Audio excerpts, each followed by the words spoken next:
Hello, everyone. My name is Leslie Verner, and on behalf of Carolina Breast Friends, I would like to welcome you to today's program on genetics. Our speaker is Ashley Kaminski, one of the cancer genetic counselors with Novant Health. Previous to this position, she was a pediatric genetic counselor. Ashley is passionate about helping patients understand their cancer risk as it relates to genetics.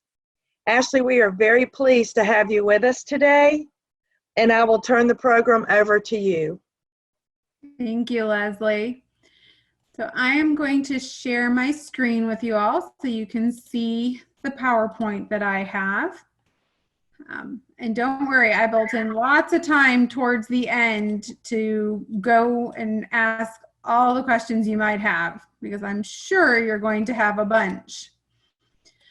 So what I am going to go over is just genetics and how it relates to breast cancer, but not only breast cancer, but other types of cancer as well.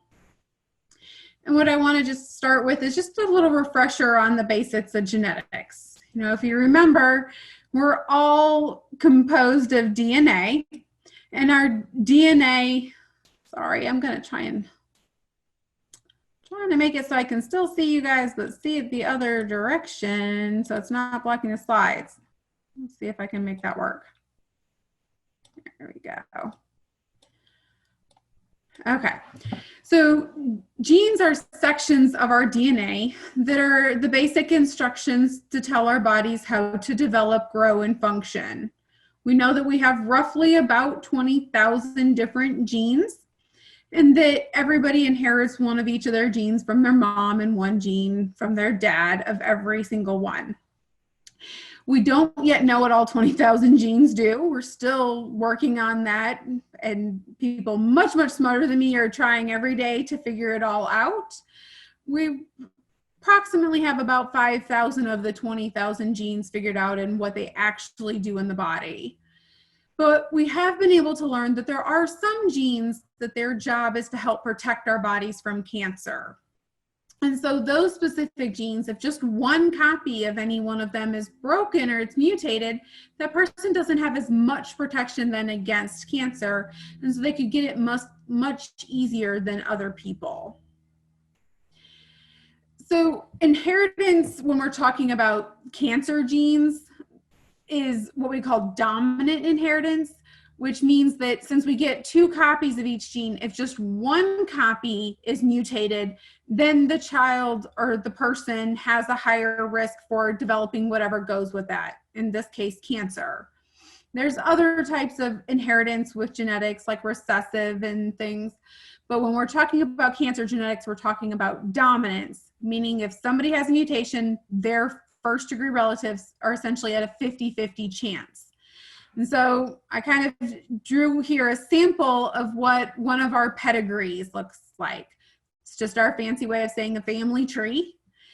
And so on our pedigrees, circles are females and squares are males. And so in this one that I've created, you can see that some of them are blue, purpley color. And those are who I'm indicating have this genetic mutation. So if I start with, say, this circle right here was the patient that was in front of me, well, then I know that she has this mutation. So does one of her siblings. And her and that brother inherited it from their mom. That mother had a brother that also inherited it, and they inherited it from their father. And so you can see it tends to go in a direct line through a family. What I think is important to understand about cancer in relation to genetics is that first and foremost, 100% of cancer is actually environment caused. And by environment, I mean literally almost anything. We know that something or many somethings across our lifetime do damage to our cell. And eventually a single cell can have enough damage done to it that it just can't handle that. The difficult part of this is we don't know what all the somethings are. You know, over the years, we've learned something: smoking, sun exposure, certain chemicals. We even know that viruses, stress, age, weight, those are environmental factors too that can play a role in cancer. But what we're worried about is this darkest pink section right here. That's where we're seeing the hereditary or genetic component. So what we know is that 10% of people that develop cancer, they're born with a genetic mutation, changed to a gene that broke the gene so that it can't function. Those mutations by themselves, though, don't cause cancer. So you can have an inherited mutation that's putting you at risk for cancer, but that's what it's doing. It's putting you at risk. It's not causing the cancer. But somebody with a mutation is more vulnerable to certain types of cancer compared to the typical person. So when I'm meeting with a patient, what I do is ask a lot of questions right up front before we get into anything else, because I'm looking for clues, patterns in a family to tell me if that person's more or less likely to potentially have one of these genetic mutations that's playing a role in cancer for them or their family. So I look for things like age at diagnosis. For example, breast cancer, colon cancer, uterine cancer diagnosed at or under 50, that's a young age typically for those types of cancers. Now in comparison, thyroid cancer actually likes young people. It is more commonly seen in somebody in their 20s, 30s, 40s than later in life. I also look for multiple primary cancers in one person. So say somebody developed breast cancer and 20 years later they got breast cancer in the other breast, or they got a colon cancer. Well, that's not that same cancer. That's a whole new primary, and that's not a common thing. So that piques my interest. If I start seeing multiple people on the same side of the family that have the same type of cancer or cancer types that go together. For example, I know that there's genes that can link breast, ovarian, pancreatic, and prostate cancer together. So there's certain combinations of cancers that may pique my interest. If there's rare cancers in a family, things like ovarian, pancreatic, male breast cancer, those would be concerning to me. And then if somebody in the family had already had genetic testing and a mutation had been identified, of course, then I'm going to be more concerned that other family members also inherited that mutation. So this next couple slides are just some examples of the testing that I might order for patients. There are lots and lots of labs out there that do genetic testing anymore. I will be honest, I am very cautious and reserved in what labs I will use for patients. I have very strict guidelines or standards essentially that I use for the labs. New genetics labs pop up every day, and I always warn patients to be cautious because, like anything else, people have realized, hey, there's a money maker here. They kind of play on people's fear. And so labs need to be very thoroughly vetted before they're actually used for patient testing. In particular at Novant, we tend to use Myriad or Ambry. Our partners over in Winston, and I know the genetic counselors over at Atrium also use a lab called Invitae, but there's a lot of other labs out there too. And so this first picture is the panel list of the genes that are on the test through Myriad. Myriad's test is called MyRisk. And what's listed, so the black, those are the gene names. And typically, if anybody's ever heard of these genes, it's the very first two here, BRCA1 and BRCA2. The names of the genes actually are BRCA1 and 2, but you may often hear people refer to them as BRCA. That's actually coincidentally the patented name for the testing for those two genes through Myriad. But because Myriad did this testing exclusively for so long, and those were the genes we knew for so long, that's what it just became commonly known as in the media and everywhere else. So that's why most people hear them referred to as BRCA. But BRCA1 and 2, you can see it shows on this chart, they both go with an inherited risk for breast cancer, ovarian cancer, pancreatic cancer, prostate cancer. And then BRCA2 even adds a melanoma risk. As you go down the list, though, you can see other genes have different combinations of cancers that go with them. Some may have quite a few different types of cancer that we know are related to that gene, and other genes might only have a couple. On this list, you'll see there's 11 pink dots. Those are 11 genes that we know for sure have a higher risk for breast cancer. As I show you the next two slides, this is the Cancer Next panel through Ambry Genetics, and this is Ambry Genetics Cancer Next Expanded panel. So Cancer Next is 34 genes, the Expanded is 67 genes. Genetic counselors usually decide which panel we're going to use based on what combination of cancers we're seeing in a family. Now, I tend to not use this giant panel for most families because it's really drastic overkill. For most families that I'm seeing, just the Cancer Next or the MyRisk panels are all we need to do at this time. What you'll notice different between the two labs, so the first column for both of these after the gene list is breast cancer. You can see Ambry's panel has a lot more check marks under breast cancer than Myriad's did, even with some of the same genes. For example, here on Myriad's panel, you can see RAD51C and 51D listed, but they only say ovarian. But when I come over here, they're listed again, but they say ovarian and breast. There's debate on some of these. We are still learning about exactly what types of cancer go with each gene. BRCA1 and 2, we've been testing for over 30 years, and we're still learning about cancer types related to those genes. There's ongoing research right now. Could primary lung cancer, primary brain cancer, sarcomas, things like that also go with BRCA1 too? So some of these other genes, like the RADs, we've really only been testing them for less than 5 years. There's a lot less known about them overall. So there's debate on whether it's truly a known risk or is it still really a suspicion. Myriad tends to be a little bit more conservative before they mark if they believe that there's a risk there. So if you see different reports from different labs, or maybe you had testing yourself through one lab and a family member or friend got tested through another, and you see a little bit of discrepancy in reports, that's likely what's happening, that they're having different data points that they're pulling that from. So with genetic testing, there's 3 possible results that we can get. We can get a positive result. Well, that means we find a mutation. Then I can say, yes, I know one copy of whichever one of those genes is mutated. It's broken, it's not functioning. And based on that, that person has a greater risk for cancers. At that point, I would be able to say what types of cancer is that person at a greater risk for. And for the most part, I can even say to what level of risk is a person increased chance for cancer.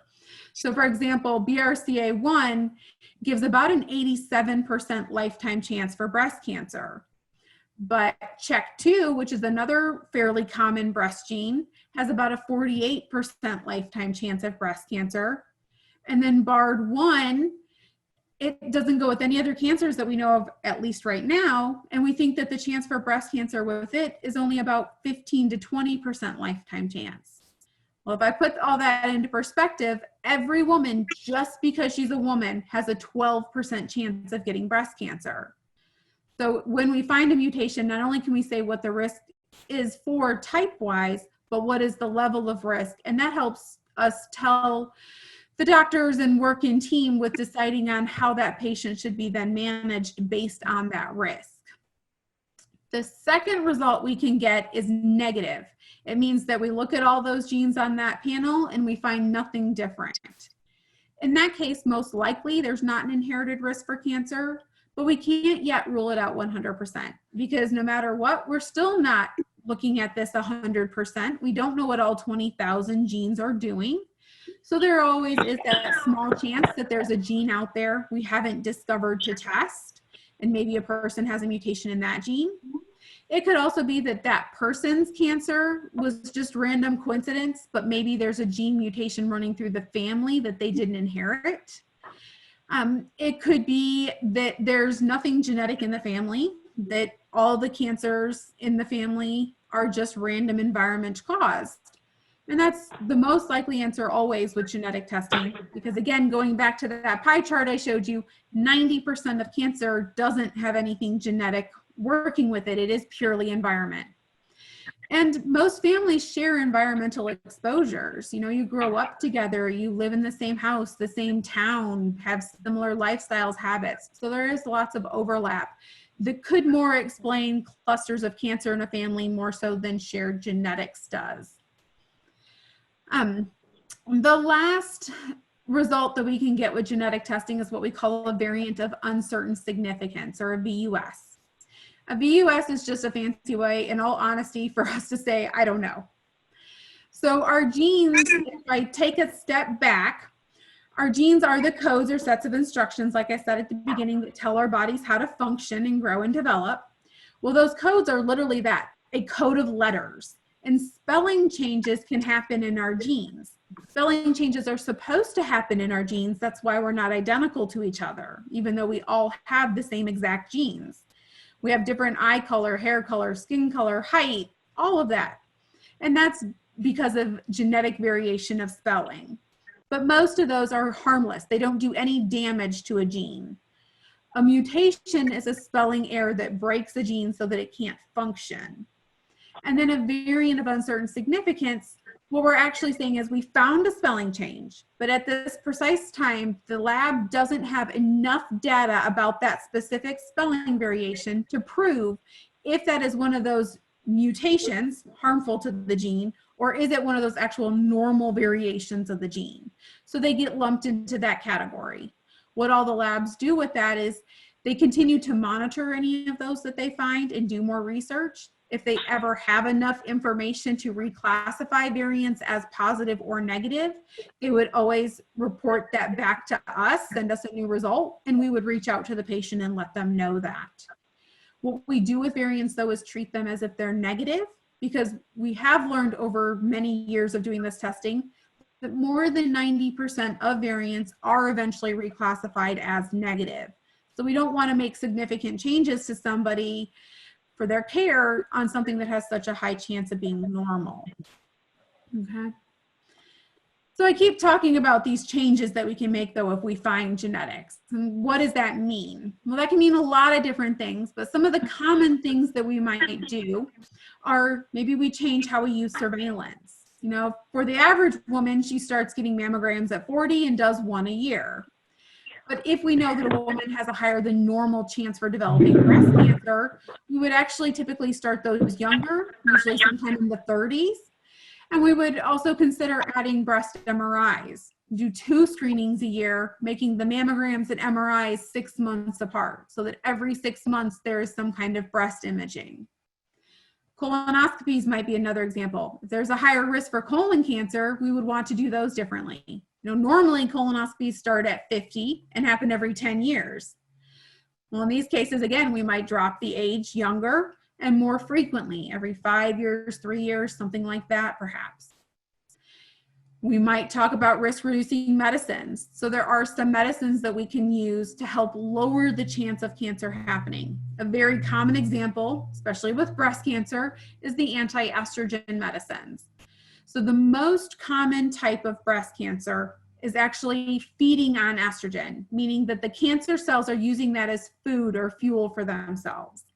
With that being the more common type of breast cancer, we can consider giving women typically late 30s to early 40s and up, and if she's done having all the children she plans on having, medicine that blocks estrogen in her body. We typically do that for 5 years, potentially up to 10 years.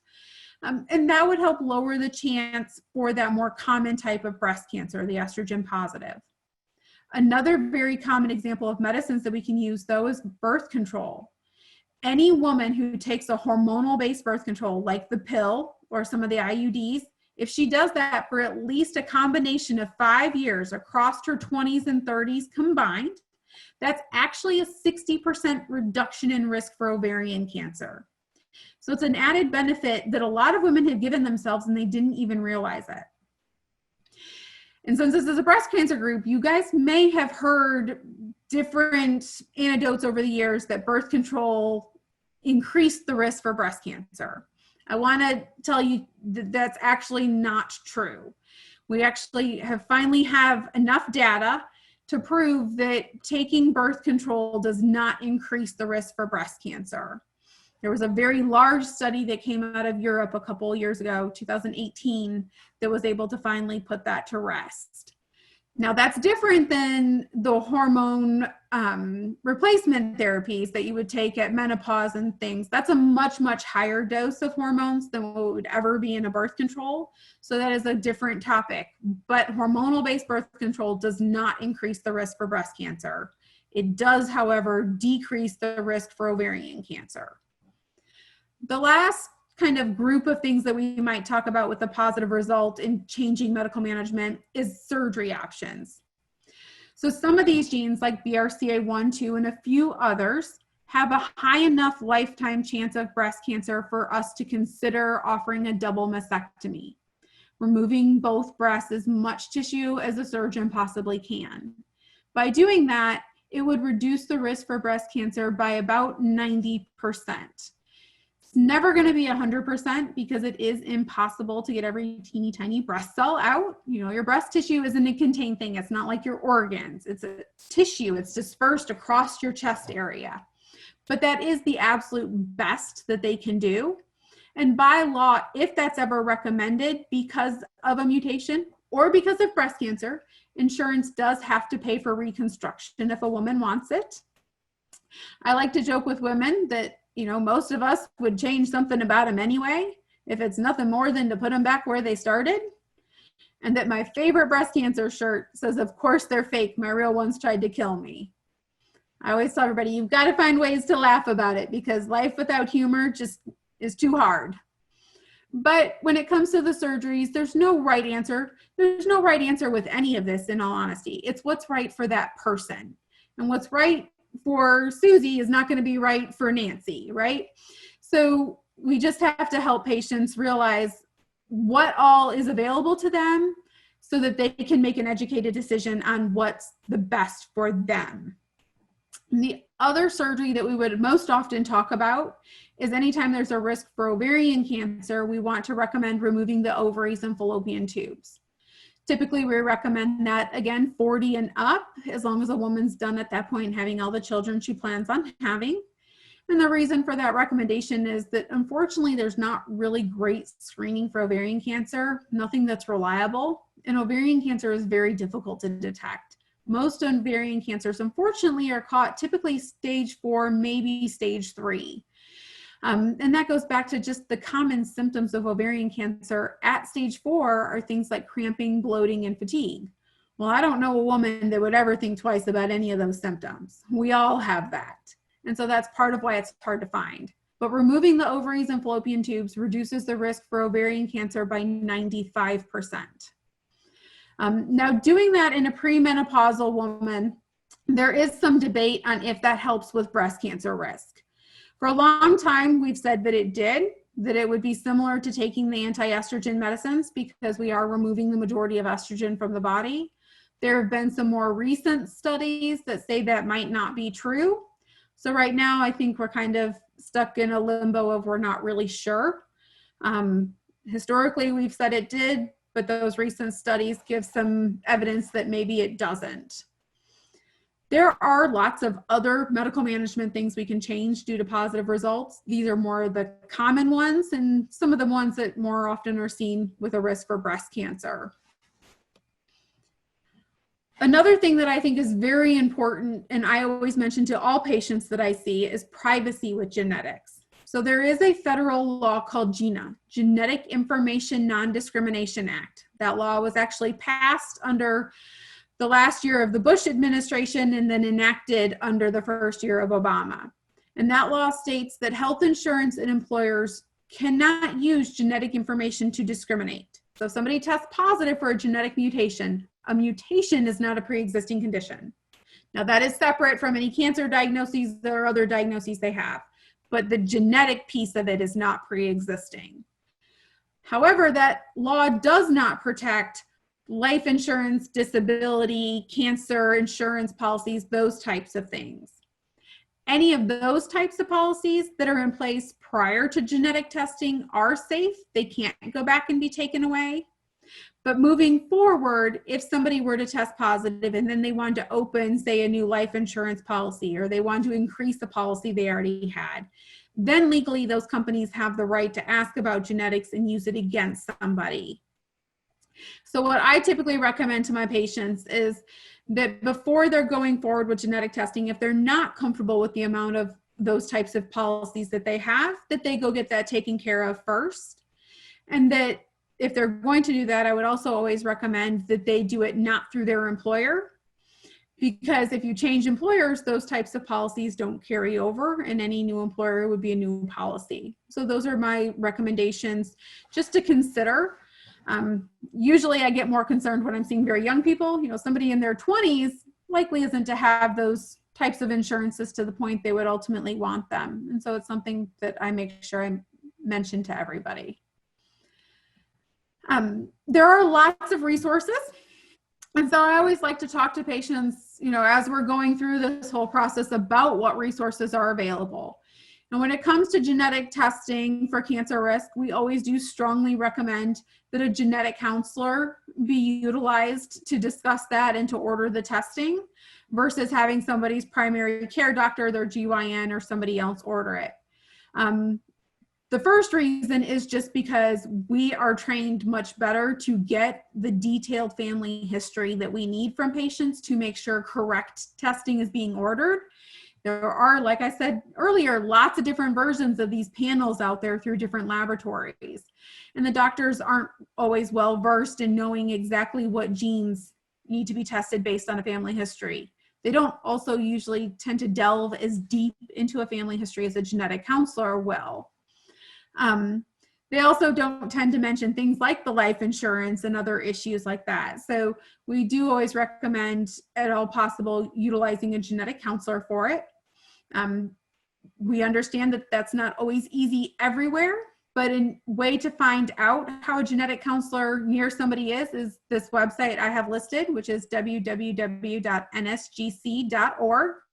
That is for the National Society of Genetic Counselors. There's a very easy link on that that says find a genetic counselor, where all somebody has to do is put in their zip code.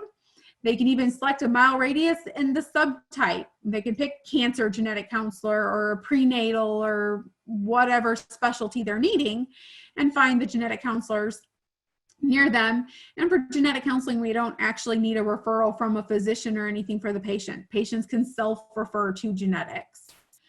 Locally, both Novant and Atrium have cancer genetic counselors.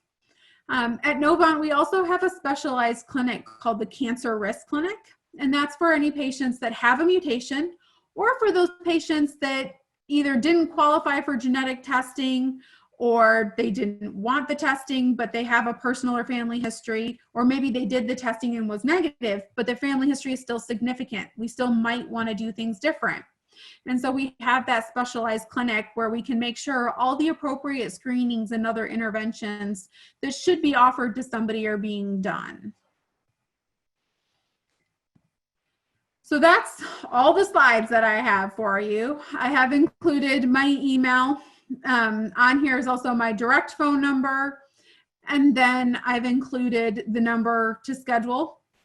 So if anybody does want to schedule an appointment with one of the Novant genetic counselors, you can call that 384-5373 and schedule an appointment. If anybody wants to speak directly to me, my phone number is the 384-5285.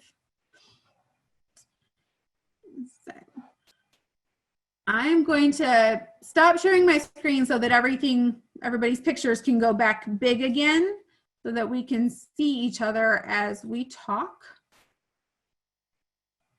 That was great, Ashley. Thank you so much. Absolutely.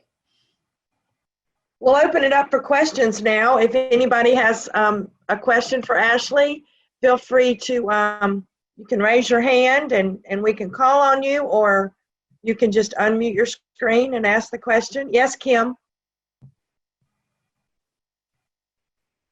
The genetic tests except for NBN and BARD, and I wanted to know what those indicate. Sorry, the first part of what you were asking got cut off. Say it again. My daughter had BRCA1 and 2 and 7 others, but she did not get NBN and BARD. What do those indicate? So it sounds like she had one of the smaller breast panels. So NBN and BARD are two genes that we do know have an increased risk for breast cancer. NBN also has an increased risk. I think they just changed it. We actually just added stuff to NBN. I want to tell you correctly. We knew it went with prostate cancer, but I believe, let me pull it back up before I tell you wrong. I want to say they added ovarian cancer, but NBN cancer risk.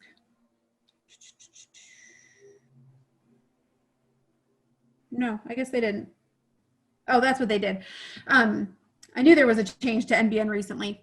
So NBN, yes, goes with breast and prostate. We were saying for a while that it increased the risk for male breast cancer also.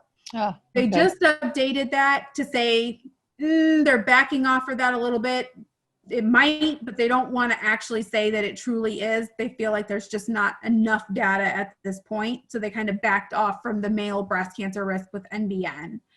But BARD and NBN are two of those genes that have been added within the last 5 years. So they're genes that we're definitely still learning a lot about. I've tested quite a few families that have come back BARD and NBN positive. I've got a number of those families that I follow. And I've seen lots of other types of cancer in those families as well. Again, those could just be coincidence, or it could be that those genes go with more. All right. I tend to steer away from those more small panels like that for a few reasons. Because we are still learning about some of these, like, I said, those RADs, we think maybe do go with breast cancer, but the data is inconclusive. Well, the only way we're going to get that data is by testing more people. Right. Now, for a long time, we didn't say colon cancer went with BRCA. We think that it actually probably does. But for the longest time, because we didn't think it did, people that were diagnosed with colon cancer didn't get tested for BRCA. So that skewed our data, right? So now we're trying to fix that by testing more. So I don't typically use those small panels. I tend to use no less than the 30 gene panels. Wow. Okay. I'll let her know that. She may want to do more. She's looking at having surgery to remove a mass in July as soon as COVID kind of dies down out in California. The doctor won't see her until then. Yeah. But her geneticist recommended that I get further panels, even though I've only done BRCA1 and 2. So do you recommend that? I do. We do recommend anybody that was previous tested for only BRCA1, 2, or one of those smaller panels, consider doing update testing. Okay. What I can tell patients is that a lot of times they may have difficulty getting insurance to pay for that, though. Most insurances, unfortunately, still consider many of these genes investigational. They have not caught up to our technology. Okay. So usually they only pay for BRCA1, 2, and what the labs do is then consider coverage of those genes as coverage for the panel when I'm ordering it that way. Now, Myriad, if somebody had testing through them, which if they were tested for BRCA1, 2 prior to 2013, Myriad was the only lab that was able to do that testing. And so Myriad will do an update panel for free for any patient whose insurance doesn't cover panel testing, if they had previous BRCA with them. Now, if their testing was done at a different lab, then that would be an issue, but Myriad will do that. Okay, I have no idea who I had it done with. I'll have to find out. Thank you. Yes, Charlene? Yes, I have a question. So I had the genetic testing back in 2011 with Novant, and because my grandfather was Ashkenazi Jew, they just honed in on the founder mutations. And I did ask I'm metastatic now. So, flash forward, and I asked a question, I don't remember how long ago this was. Well, what if I have more mutations on the BRCA1 or 2 germline? Right. And they said, well, it wouldn't matter. Your treatment would be the same anyway, So, and then my daughter is going to be tested. She's 24, will be 25, and then she wants to be tested then. So you're recommending doing much more Yes, than just I would honing update in your on the testing. founder mutations then. Mhm. Yes. Okay. So we know, obviously, if somebody is if they are 100% Ashkenazi Jewish, they have a 1 in 40 chance of having one of those 3 founder mutations within BRCA1 and 2. But that doesn't mean they couldn't have something else. You know, Right. that's what's more And I'm common. only a 4th, so Right. it was my grandfather. Right. So, okay, so if it was done through Novant in 2011, chances are it was done with Murad. So Yeah, so if it was probably- 2011, you most likely, if you saw, did you see a genetic counselor to do it? So you saw Kristen.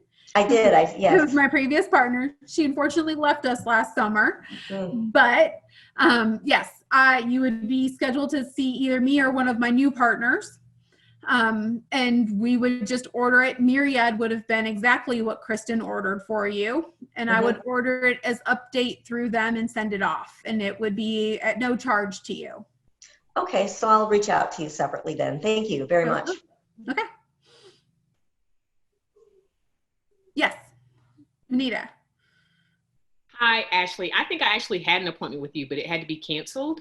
And so now how are you guys scheduling with COVID? Is that something we need to reach out to you guys, or will you guys do that? So you can reach out to us. We any open referrals still we're trying to get through, but what we're doing currently and what we've been doing throughout COVID is doing video visits, actually through Zoom. We've been doing it through your My Chart. You can set up a video visit with us. Slowly, as of Monday, the hospital is transitioning back to in-person. So those are gonna start opening for the genetic side, because we do have the ease much more than other medical providers of doing the video visits. We'll probably be one of the last to transition back to face-to-face. But we have lots of openings right now because there are a number of people that don't want to do video. They're wanting to wait. So we're having lots of cancellations. So we are getting people in pretty quick. Sure. I know I have openings for quite a few days next week. Okay. But yeah, if you just want to call our office, call that 5373 and Hector or Jaleesa can get you put back up on the schedule. Sure. Okay. And then my other question is, because the other two were answered by the information you stated before, what about kids being tested? And if so, what age? Because I've heard yes, I've heard no. My mom actually passed away at 50 and I was diagnosed at 35 and I have 3 girls. Yeah. So what I would say is if somebody tests positive and we need to consider testing children, we don't test under 18. These genes do not cause childhood cancer. So we want someone to be legally old enough to say they want to know that information. There's plenty of people that don't want to know this. And so if it's something that can't affect you until you're adult, we feel like you should have the autonomy of deciding that for yourself. Got it. After 18, though, obviously somebody can make that decision for themselves. They're an adult. I try to help them make an educated decision on the timing of when to do that. You know, for many of these genes, we're not going to change anything from until mid-20s to maybe even into the mid-30s for many of the genes.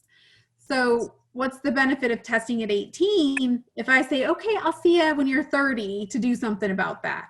Well, that's 12 years then of sitting on that knowledge and stressing about it. And that's not healthy or good for somebody either. Right. So we tend to base the age of genetic testing on the family history and the mutation in the family. Which gene is it in? Somebody with a BRCA mutation, yeah.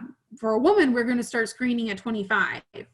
But an ATM mutation, we may not start screening until 30 or 40 even still.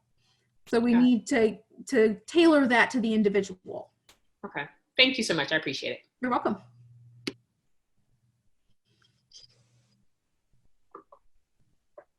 Pamela? Yeah.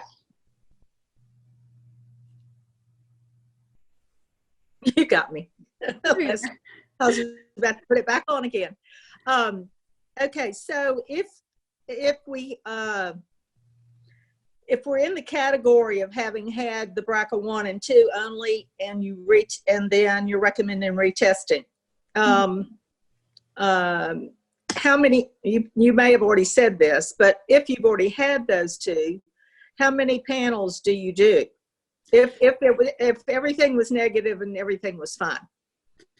So what I do, say somebody had myriad testing 2010, BRCA1/2, it was negative. What I'm going to then order for that person is the myriad MyRisk test. What it'll do is just run the genes, those of the 35, it'll run the 33 that they didn't have. So everything but BRCA1/2. Now I do always have to double check because there is a piece of BRCA1/2 that not everybody may have had. It's what we call BART testing, BRCA rearrangement test. And that's looking for large rearrangements within those two genes, not just the small sequencing. And for a long time, insurances didn't cover that. We started BART testing in the mid to late 2000s, and it wasn't more until it's about 2012 or so that insurances really got good about covering it. And so a lot of people might not have had that done. The great thing about Myriad and being able to tie it all back in together is that they would pull the old report, and if BRCA1/2 was done but not BART, they would redo the BART portion and not the rest of it, but then run the rest of the panel. Now again, that's what we know as of May 2020. May 2025, I might have even more genes than now. And so what I tell patients is, you know, hey, feel free to call me every couple years and say, hey, Ashley, is there anything new that we know genetics wise, any new genes that should be considered for me based on my personal or family history? And I'm always happy to look back at what was done previously, see if there's anything new, and add that. In just the last 4 years, from 2016 until now, we've added 10 more genes to Myriad's panel. So that's a lot of change in a very short amount of time. Right. So what's the total in that panel? For Myriad's panel, it's now 35 genes if you include BRCA1 and 2. Okay. And again, there are bigger panels than this out there, but for very few families is that actually relevant. Now, if somebody told me they had a family member with a paraganglioma or a pheochromocytoma, which you've probably never heard of, Right. I'm going to be worried and want to do a bigger panel. But outside of some of those rare things like that, there's really no need for me to order those larger panels. And we run the risk of genes that, again, might have a cancer risk with them, but we don't know exactly which. That when I showed you that slide with the big panel, so I literally pulled those charts from the booklets from the laboratories. And so on Ambry's panel, the giant one they had, there was this gene that said POT1, and you can see it goes with brain cancer. Well, what we don't know is if it's any type of brain cancer or only specific types of brain cancer. We don't know what the lifetime chance of it is. We know it's higher than normal, but we don't know exactly how much higher. There's also no screening that can be done different. There's no surgical interventions. There's nothing. So essentially, if somebody tests positive for that gene, I can say, you have a risk for brain cancer. Good luck with that. It's not very helpful for most people, right? That's not a very nice thing to do. That's not what I came in here for. That's another reason why I don't like to use those giant panels. I think the middle ground, the 30 to 60, depending panels, okay, maybe. But I try to be conservative in what I'm doing too, because I don't want to do more harm by telling somebody, you have this risk, have fun. It wasn't very kind of me to do. But at the same time, you could be making a discovery that they didn't even know was going on, and it could preempt problems if it's very early or whatever. And that's why, I mean, I do tend to give patients the option too. I will say, you know, there is more, we can do more. If that's what you want to do, I am happy to do that with the understanding that you run this risk. Some people say, yeah, I want that. I want to know as much as I can possibly know. Right. Some people say, maybe I don't want to know that. There's lots of people that say, I don't want to know any of this. So I have to tailor everything to the person. And I think that's what we're trying to do overall more and more in medicine, especially with genetics and cancer, even though, you know, one of the reasons why we get better at treating cancer is there's no one size fits all treatment. Right. got to be tailored to the individual and to the individual cancer. Right. And that's all part of this. Right.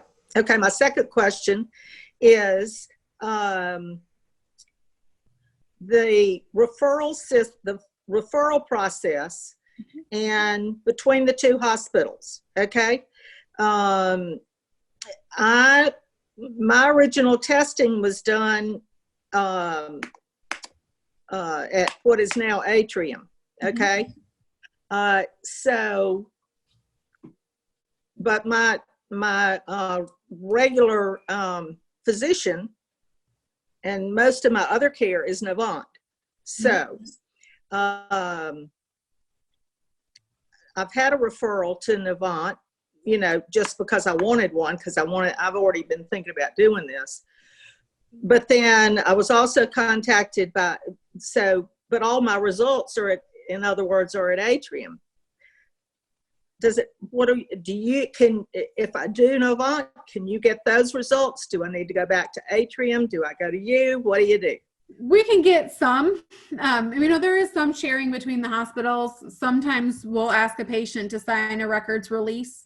Though, in all honesty, if you're testing, whether it was ordered through them or anywhere else, if it was done still through Myriad, it will all tie back in together. Myriad will pull it all into one report on their end, and that would then come to me.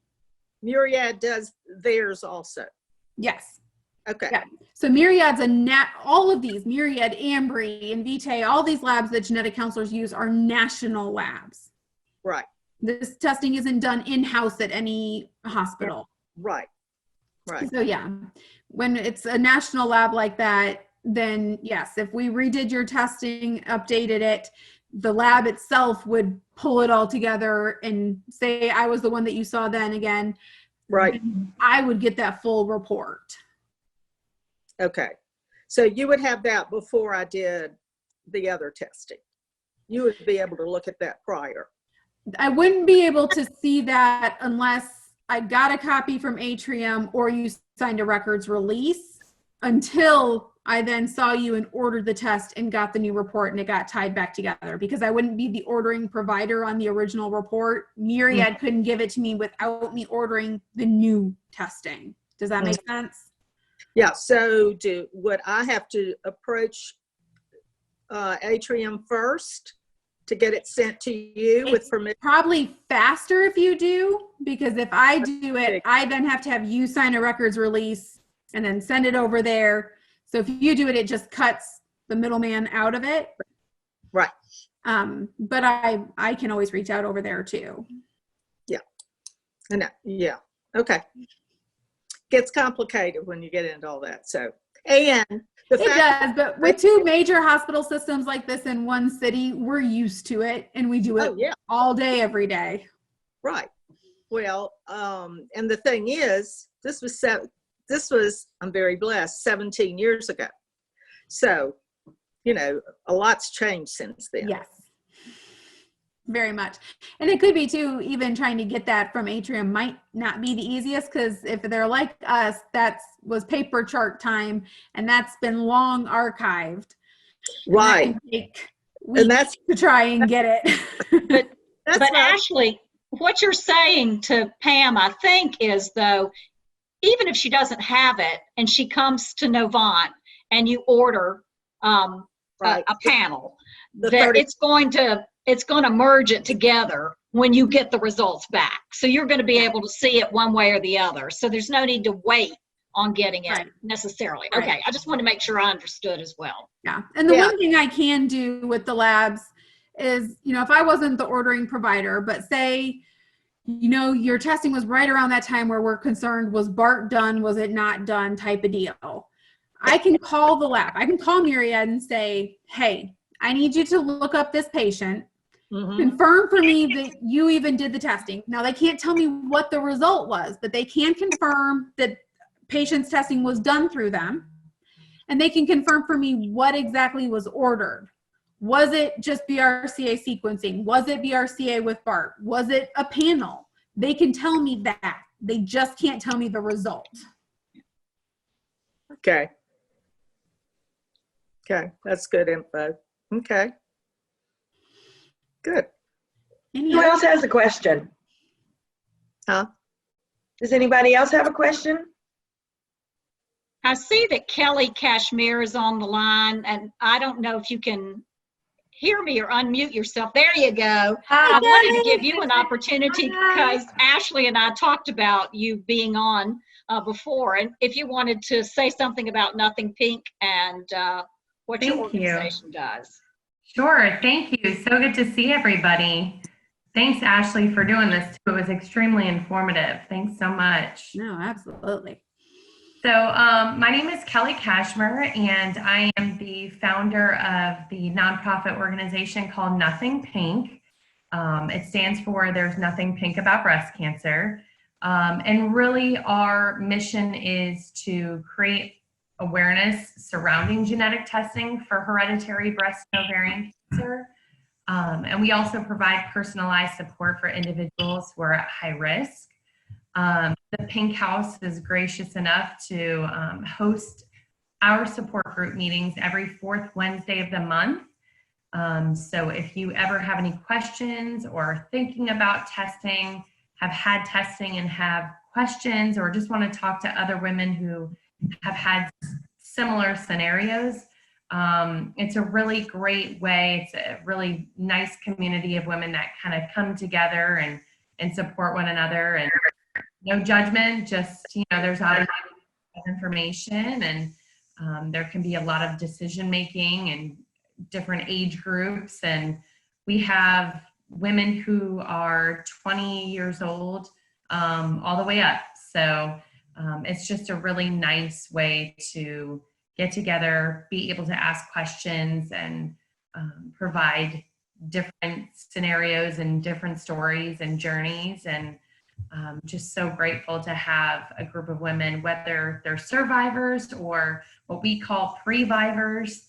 All are welcome, and it really gives people an opportunity to just learn more information about genetic testing, and specifically how that can give you power in knowing that information. So I will tell you, send all of my positives to Kelly, because I tell patients I can give you, and the doctors can give you, all the medical data all day long, but we have not been in your shoes. I have not had breast cancer. I've had family members with it, and I've watched them go through it, but I haven't.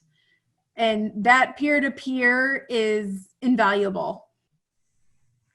well, thank you. It's something that was really missing for me when I was going through everything, and I just really wanted to create an environment, whether you already found out that you had cancer, or this was something that was a hereditary mutation, that all were welcome, and that they had a safe place to be able to come together and share those experiences. Thank you for sharing that Thanks. today. Absolutely. Any other questions? Ashley, is it okay if I send your slides to everyone who participated today? Absolutely. That would be great. It'll have your contact information on the last slide, so Yes. that will be nice for everyone to have as well. Lynn, do you have any other comments? I would just say thank you all for joining, and let us know as we put programs together to be able to do it in this format. Let us know if you've got a program that you would love to hear that we do not have on the calendar, or that you think, oh, I missed that one earlier. I'd really like to hear that. Please reach out to Carolina Breast Friends and let us know, and we will look for a speaker, or if you even have a speaker that you want to suggest, do that for us too, because we are trying to meet needs and keep us all together during this time. So thank you all very much for joining and being part of us during our time away. Can't wait to see everybody back in the Pink House at some point.